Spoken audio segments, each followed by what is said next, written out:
budget. 77% also said they don't plan on traveling over the holiday period. No sugar tonight, no coffee, no sugar tonight.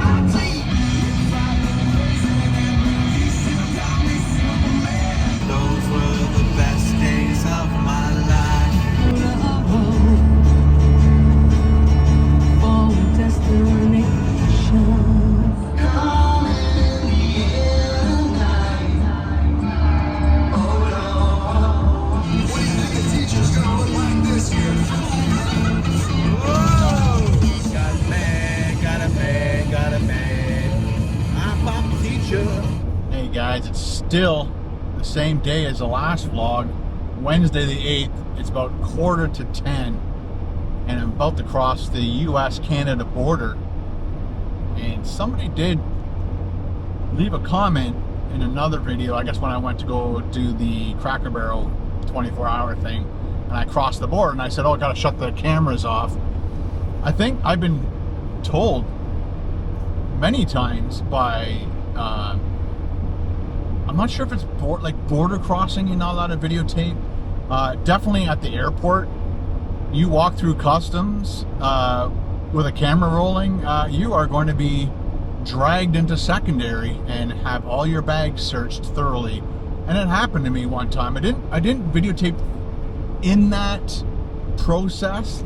It was after I got checked, did my screening, whatever, and I was about to leave, and I just passed the two guards, and I started to walk down a hallway to doors. But right to my right, there was a Statue of Liberty there, and it's a really cool statue, and I'm like, oh, I should videotape that. So I just walked up to it, and I kind of did a couple shots of just the Statue of Liberty, speed bump, and as I was walking to it, the guard said, sir, it's this way. And I said, I know. And he took that as sarcasm, or he took that as a threat to him or something. I don't know what it was. But I went up to the Statue of Liberty and I just videotaped her. And he said, he's like, sir. And I'm like, look at him. I'm like, what? And he's like, did you just videotape in here? And I'm like, I just videotaped the Statue of Liberty because it's cool. And he's like, I can't believe you videotaped. He goes, did you not hear me say that's not the way? And I'm like, yeah, but I was like on my way. Anyway, so they dragged me into secondary and went through all my stuff with a fine-tooth comb, trying to find something against me, whatever. But yeah, luckily I wasn't going through the Nexus line, because they possibly, no, I did have my Nexus card and I did go through the Nexus line, but he was just not a happy guy with me. And like, he just kept saying it over and over again. He goes, I can't believe you videotaped. I'm like, dude, I'm sorry. Like, I raised my voice at him because he said it to me about 5 times in a row. And you're like, okay, I got it. And so I had to go into secondary. They had to go through, like, the guy had to watch me on my camera delete that file, which was just the Statue of Liberty. I didn't videotape their computer screens or nothing top secret or anything. It was just crazy. Anyway, so I'm crossing the border right now. I'm definitely going to shut my cameras off, shut my cameras off. And right now, it doesn't seem like there's a lot of traffic, which is amazing. So when I go through, I'm just going to ask them. But I'm going to shut my... There's nobody here. Wow. Okay, this is a different... See, they don't have a Nexus line. I can still use my Nexus card, but there's nobody here. This is incredible. Autos, RVs, and chill. I gotta shut this off. I'll be right back. Stop recording. So I forgot to ask. I showed my, as you're driving up to the border crossing guard, you're supposed to hold your Nexus card out. I love New York. Woohoo! We are in New York, people. So like I was saying, you have to hold your Nexus card up as you pass this like little sensor, and then it usually shows that you have one Nexus card holding up. If Paul and I were together, I'd hold up 2 and it would show 2. So there's like some type of a detector or whatever that sees the cards, and then I guess it makes sure that the border crossing guard agent, whatever, knows what your card is already before you even get there, and it just speeds up the process, I guess. And also on your in your card, over your card, they've got a special sleeve, so nobody else can like scan it or whatever with those evil people in the world who want to scan your credit cards and stuff. So it's got one of those special foil wrappers. I don't know. Anyway, so it didn't work. I just went to 0, and then that made me stop. I kind of got nervous, and then when I got to him, I'm like, I don't know why that thing didn't work, but it didn't show the card. But they always take your card anyway and probably swipe it again, whatever. And he just asked what's my citizenship, why am I going to the States, and this is the first time I think I'm telling you guys. Zach, who's a gentleman who has spina bifida, who I did a video with, did like a surprise visit and had dinner with him and his family and his friends, and he's in the hospital again. I think he has an infection, and he can't go home until his infection clears up. And then once the infection clears up and he's all good to go, I think they're going to remove his bladder, because his bladder, his whole life, has caused him nothing but problems. And they're thinking of removing the bladder, I believe, and then setting him up so that he hopefully never gets another infection again because of a bladder problem. He's been in and out of hospital his whole life, and that's why I went down to have dinner with him and sit with him and talk with him and have a garbage plate and a sundae. And yeah, I think he liked the sundaes, right? And anyway, so I saw on his Facebook that he was in the hospital. I think his mom posted that Zach was in the hospital. When I first saw the post, it scared me so bad that I thought something bad had happened to him, like tragic kind of news. But I'm like starting to read really quickly and make sure. And she's like, oh, he's in the hospital. Okay, why is he in the hospital? Oh, he's got an infection. Okay, is he okay? Like, yeah, hopefully he'll be home by Friday. And I'm like, oh my God, thank God he's okay. Anyway, so when I went to do the Cracker Barrel, I walked past a Golden Corral, and I said, if I get 3,500 likes, I'll go back to a Golden Corral. And we got over 3,800 likes on that video. Thank you very much. I'm always thanking you guys, because if it wasn't for you, I wouldn't be doing this, and I'd be working a job that I don't like. A 9 to 5, Monday to Friday. I don't like that. I like making content for you guys, and because you guys watch it, I can continue making content. So thank you very much. So I'm headed to Rochester to do the Golden Corral 24-hour stealth camp, visit Zach in the hospital.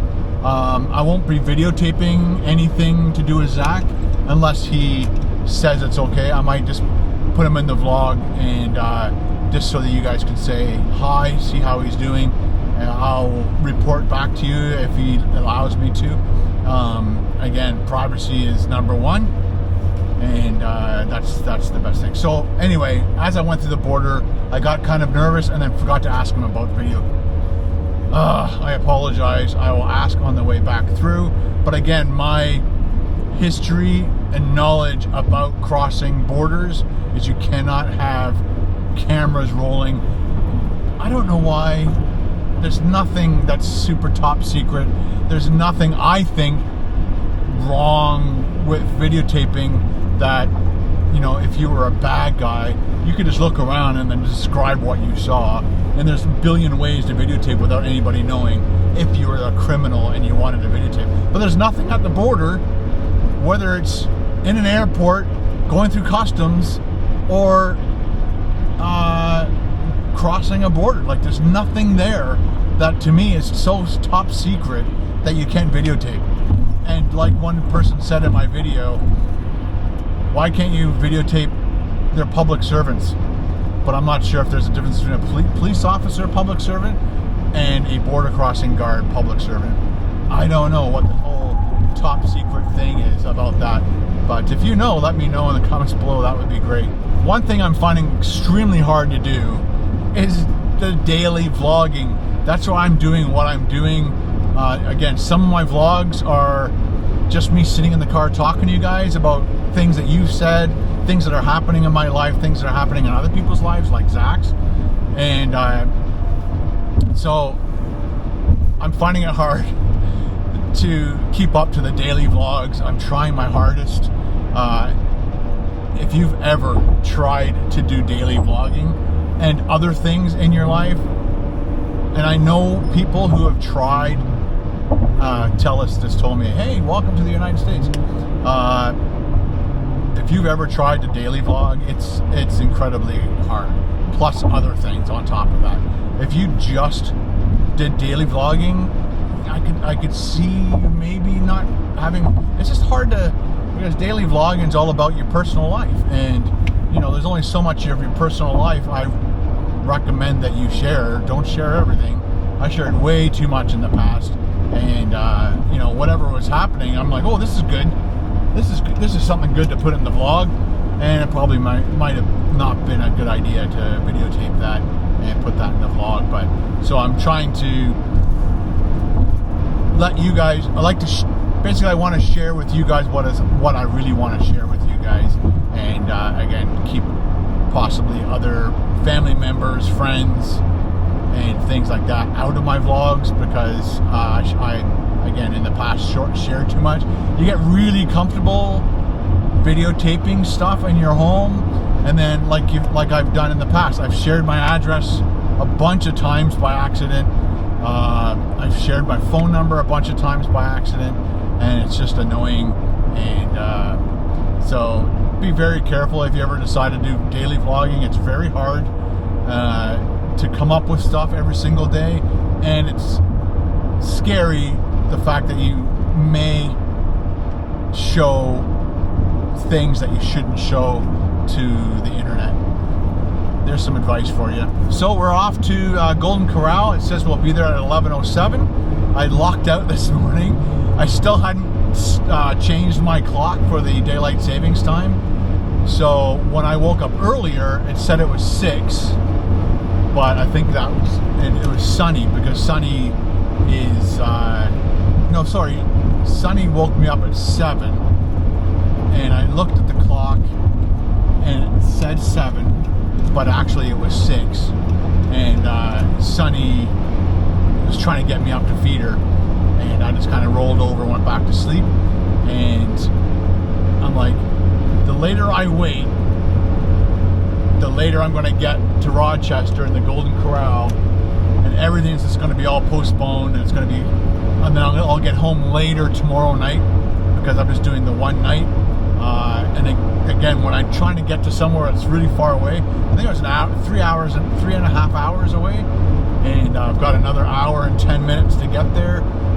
So that means I'm going to get there 11:07. I would like to have gotten there earlier, and then I could have maybe shot like a breakfast review somewhere, and then shot the 24-hour thing, and then shot a video on the way home, right? Because it's always best if I can do at least 3 videos per trip to justify the cost of doing the trip. Tolls, gas, wear and tear on the van, all that kind of stuff, the food. Anyway, going to these further destinations is definitely a little more extremely hard. So that's why when I woke up, I saw my clock, it said 8 o'clock, or it's just after 8, maybe 5-10 minutes after 8. I'm like, that means I'm good. By the time I leave and then get to Rochester, it's going to be 12:30 or 1 o'clock in the afternoon, and that's just going to suck. So I got up and I got all my stuff. Luckily last night I got all my stuff ready. It was at the door, ready to go. And then, so I got up. The house is really quiet. The cats aren't around. I don't know what's going on. Apparently Carol got up to go videotape or take pictures of the sunrise, and so she wasn't in the house. I'm like, okay, Carol's missing. The cats are sleeping in the living room, and then all of a sudden it clicked that it was 7 o'clock, or just after 7. So I got out of the house just in time to get to, and I really wanted to be at the Golden Corral by 11 o'clock, and I'll make it, which is awesome.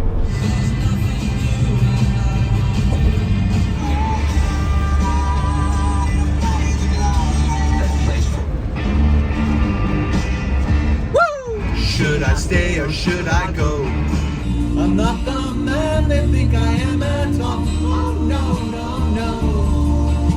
made a wrong turn back there, so it is now 11:10. I actually went south instead of north. Got all mixed up. There's a Wegmans over here, an Oshkosh, Skechers, what's this called? J. Scuddy North. That's the name of that plaza. They got a Petco, all kinds of stuff. Panera Bread. A lot of you guys like Panera Bread. There's a lot of stuff in this area, and definitely going to be coming back a couple more times to do stuff in this area. It's, again, it's about 3.5 to 4 hours from my house, which is a long drive, but you guys are worth it. Hopefully one day I can come back here and do a whole bunch of mom and pop type shops. There's the Olive Garden.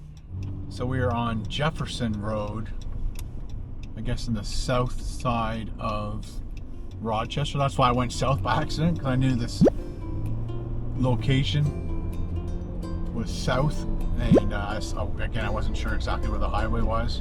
Misread the sign. Whatever. Perfect. Good. We are very close, so I'm going to let you guys go, because I got to start the 24-hour stealth camp video, and hopefully you guys check that out, and we'll see you in the next vlog. Thanks for watching. Ciao.